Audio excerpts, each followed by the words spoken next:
I mean, I have gems, I have minerals, I have fossils, I have dinosauria.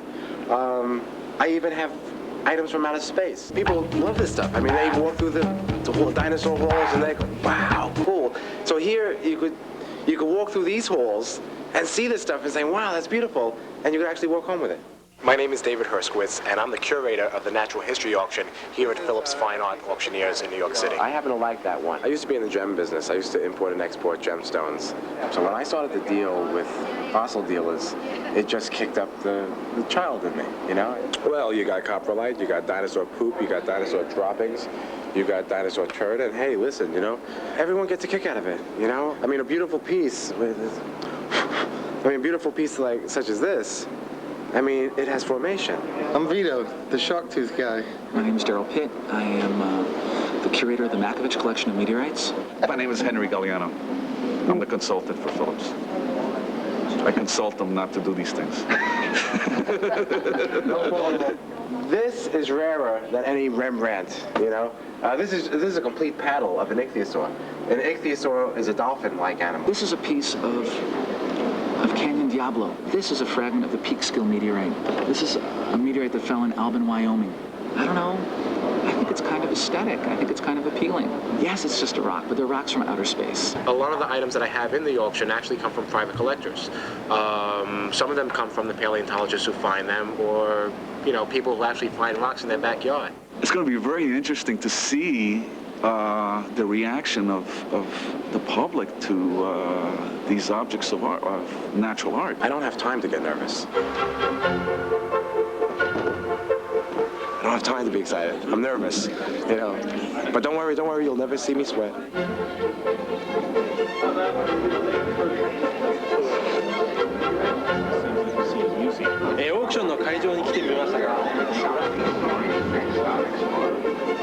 The most expensive item that I'm estimating in this auction, the shark jaws, because the estimated value on that is $1 to $1.2 million. It's one of a kind. It has 4 of the largest shark teeth ever found. I mean, there's a shark jaw. He spent 20 years of his life collecting the teeth for the shark jaw. And I hope he gets $1 million for it.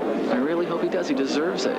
Within the next hour, I could become a millionaire or not. You know, I'll be able to buy a house. That's all I really want to get out of this, is not to be a renter anymore. The worst that could happen is I still have the world's largest shark jaw. Good afternoon, ladies and gentlemen. What you are as an auctioneer is essentially the conductor of an orchestra.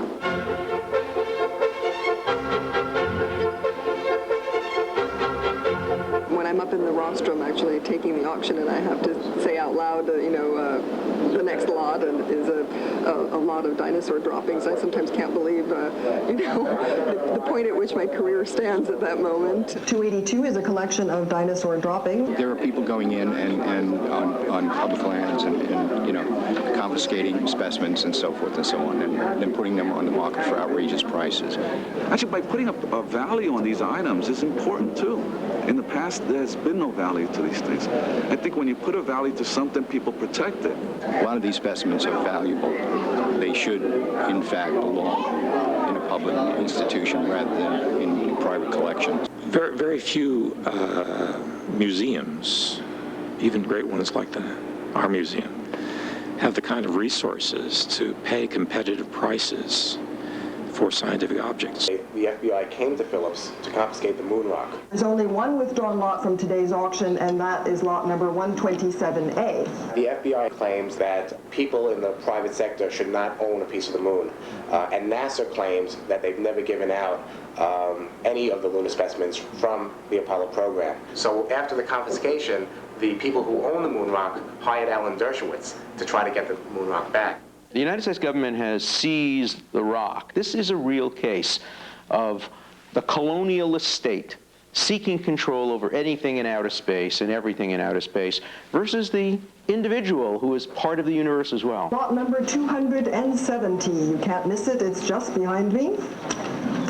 For the largest shark jaw in the world, we will open the bidding at $500,000, starting here at $500,000. Is there any advance now at $500,000, $600,000, any more at $600,000, at $650,000, at $650,000, at $700,000, here then at $700,000. Any advance, please, at $700,000, at $750,000, at $800,000. Here then still at $800,000. Is there any more, please? At $800,000. Are you all done then? At $800,000.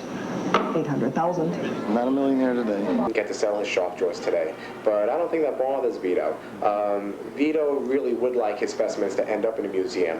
There is a museum in Canada that's interested in the large shock jaws that we had today, and I'm sure that eventually they'll end up there. Sold, number 675. Selling now at 160. I will sell at 450. $5,000. 5,000. Sold, number 699. It was great. I mean, like, the Dinosauria was hot. Did you notice that? The meteorites are a very popular collectible. The claws, the T-Rex stuff is rare. Dinosaur eggs are rare. Hey, this was like a 6-hour auction, you know, so people's tushies were getting tired, you know? And I'm gonna, you know, take a rest, get a couple of days sleep, maybe go out with my girlfriend. Cheers. This is one of my favorite specimens, actually. This is a saber-toothed tiger. It's very, very sexy fossil. And the estimate's not that much. The estimate's only about maybe $20,000. Gosh, you could buy a Salvador Dali painting for a lot more than that. David Herskowitz deals in dinosaurs. He is in charge of fossil auctions at Butterfield Auctioneers in California. This is a $70,000 piece. Yeah, so that's what. No, so that's why I'm being a little fussy about it. People visit natural history museums. They walk around the museums and they go, "Wow, this is fascinating. This is great," you know. And they come to my sale and they say, "Wow, this is cool. Hey, and I can actually buy this and bring it home," you know. David is one of the best connected middlemen in what has become a multi-million-dollar business. Done deal at $7,500. If you want different specimens of different species, this is a very cool thing to have because it's a rare species of saber-toothed tiger. If you want what I do is I actually find the stuff. So I have a lot of connections. I know a lot of people. So usually when there's a great discovery out there, I'm one of the first people that they call. This specimen took me 8 years to find. I mean, there are less than 30 of them known in the world. Only about 15 museums worldwide has such a specimen. I mean, this is bigger than a basketball, you know? It's 175 times larger than a normal chicken egg. So yeah, so natural history have what I call as a cool factor. I mean, not only is it beautiful, attractive, important, interesting, but it just brings out something inside us. Like, you know, picture yourself, you know, outside on Fifth Avenue in Manhattan, and all of a sudden a big T-Rex comes at you. You know, of course you're gonna feel fear, but if you're sitting on the outside looking in, you're gonna say, "Wow, that's cool," you know. The only thing that fossils can tell you about, that nothing else can tell you about, is the history of life. Professor Kevin Padian at Berkeley University believes the commercial fossil trade is harmful to science. If you want to learn about how life actually evolves, how big changes get started, how extinctions happen, there's no other option but the fossil record.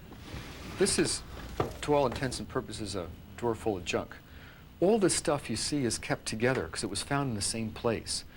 Now, if you go to a place where a single trophy specimen is collected commercially, and it's just taken out of the ground and everything else is left or destroyed or not collected, you lose all this information. You don't have it. You don't know what else was living there. You don't know a lot about the circumstances of death or burial. All those things are lost by commercial collecting. So you might find once it's gone, you can't recover it anymore. And that's what we're losing here. And that means that we're not learning about the past. After 100 bones, we only have 30% of the animal. And so this came from, there's some more of this somewhere. What? Dinosaurs or whatever is it's like winning the lotto. It's just one afternoon over one hill underneath one rock can change it. 1997, in a blaze of publicity, a T-Rex called Sue sold at auction for $12 million. It's the perfect size for anyone to hang in their living room. And this crocodile is about 50 million years old, also from the Green River Formation. The estimate for the crocodile is only about maybe 30 to 40,000. And the estimate for the dinosaur is about $60,000, $65,000. You know, so very affordable, but again, extremely rare. people that do give me wish list, I do eventually end up filling most of their needs and desires. And this is my first foot claw that I ever found. I called one fella and told him that I wanted $7,500. Within 24 hours, he called me and said that he had it sold. I suspect this is the same world as it was back then. Truthfully, nature is very, very cruel. There's always somebody that's the low guy on the totem pole, and there's always somebody up, and the guy up falls down, and the next guy moves up, and that, it's the time. Like anything, and everybody can use the money today. It's just that it's one of these things that,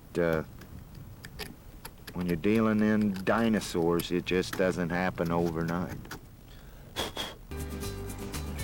This is Ron, the proud owner. It's just got a little glue, but that's it. They've just been put together. Okay. You didn't believe me how good it was. I'll tell you, I want to talk to you about it. We talked about the mail, about the possibility of putting this in a Butterfield sale. Right. I have a lot of good clients, and pieces like this, do bring a lot of attention. All right, so let's go talk somewhere where we could talk about the numbers.